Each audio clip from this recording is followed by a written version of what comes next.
நம்ம கள்ளிக்காட்டுக்குயில் ஃப்ரெண்ட்ஸ்களுக்கு ஒரு ஹாப்பியான வணக்கத்தை சொல்லிக்கிறேன். எல்லாருமே கார்டனிங் வேலை பார்த்து ரொம்ப டயர்டாக இருப்பீங்க. உங்களுக்கு ஒரு ஹெல்த்தியான அவல் பாலக்கீரை பக்கோடா எப்படி செய்கிறது அப்படின்னு சொல்லி நம்ம பார்த்தாலும் ரொம்ப ஈஸிங்க, செம்ம டேஸ்ட்டுங்க. என்னென்ன வேணும், ரெசிபி எப்படி செய்யணும்னு தெரிஞ்சுக்கிறதுக்கு முன்னாடி இது வரைக்கும் நம்ம கள்ளிக்காட்டுக்குயில சப்ஸ்கிரைப் பண்ணலையா நீங்கள் டக்குன்னு சப்ஸ்கிரைப் பண்ணுங்கள், பெல் சிம்பிளை கிளிக் பண்ணுங்கள், ஆல் அப்படிங்கிற அந்த ஐக்கானையும் கிளிக் பண்ணிவிடுங்க.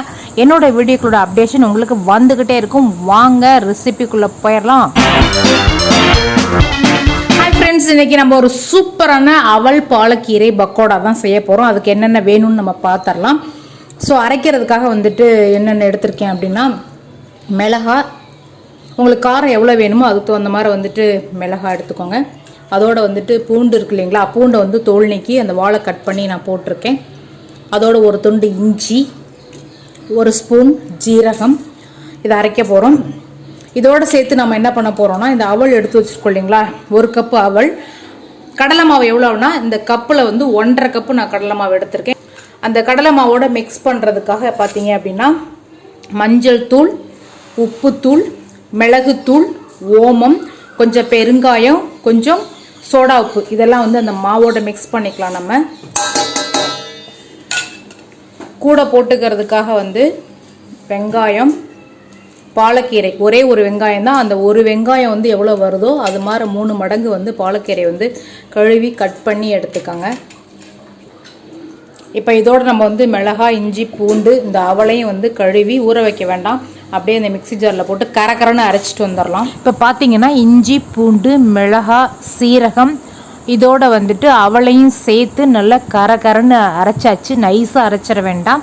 பக்கோடா அப்படிங்கிறப்ப நம்ம கரகரன்னு அரைச்சிட்டு அந்த மிக்ஸி ஜாரில் அரைப்பட்ட எல்லா விழுதையும் என்ன பண்ணலான்னா, அந்த கடலை மாவு, வெங்காயம், கீரையெல்லாம் போட்டு வச்சுருக்கோம் இல்லைங்களா, அதில் வந்து ஊற்றிடுங்க. கொஞ்சம் தண்ணியும் வந்து கலந்து ஊற்றிடுங்க. ஏன்னா கடலை மாவு வந்து ட்ரையாக தான் இருக்கும். நம்ம இந்த கழுவி ஊற்றுற தண்ணியை வச்சு தான் வந்துட்டு அந்த மாவு வந்து பக்கோடா பதத்துக்கு பிசைய போகிறோம். அப்படி பிசையும் பொழுது நம்ம போண்டாவுக்கு கொஞ்சம் உருட்டி போடுறதுக்கு, வடைக்கெல்லாம் தட்டி போடுறதுக்கு கொஞ்சம் திக்காக வந்து நம்ம பிசைவோம்.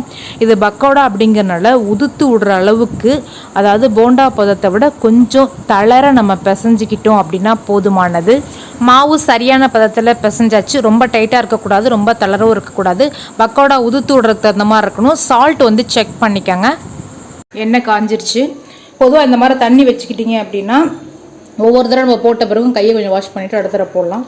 சும்மா கொஞ்சமாக எடுத்துக்கோங்க. எடுத்துகிட்டு சும்மா அப்படியே லேஸாக வந்துட்டு கொஞ்சம் அப்படியே பிரித்து விட்டுருங்க. அப்படி தான் எண்ணெய் நல்லா காஞ்சிச்சு. பக்கோடா போடுறப்ப அடுப்பை சிம்மில் வச்சுக்கோங்க. அப்போ தான் எண்ணெய் கைகளில் தெளிக்காது. சிவப்பு, ஆரஞ்சுன்னு எந்த ஃபுட் கலரும் சேர்க்காதீங்க, அது உடம்புக்கு ரொம்ப கெடுதல். கீரைகளே சாப்பிடாத குழந்தைகள் கூட இந்த மாதிரி டிஷ்ஷில் போட்டு கொடுத்தோம்னா கீரைகளை விரும்பி சாப்பிடுவாங்க. இப்போ பாதி நுரை அடங்கியிருக்கு. இந்த மாதிரி டைமில் வந்து பக்கோடாவை அப்படியே திருப்பி போடுங்க. நுரை முழுசாக அடங்கிருச்சு அப்படின்னா அது வந்து கிறிஸ்பாக வெந்துருச்சு அப்படின்னு சொல்லிட்டு தான் அர்த்தம். இப்போ நம்ம திருப்பி போட்டாச்சு. இன்னும் அந்த நுரை அடங்குற வரைக்கும் வேகணும்.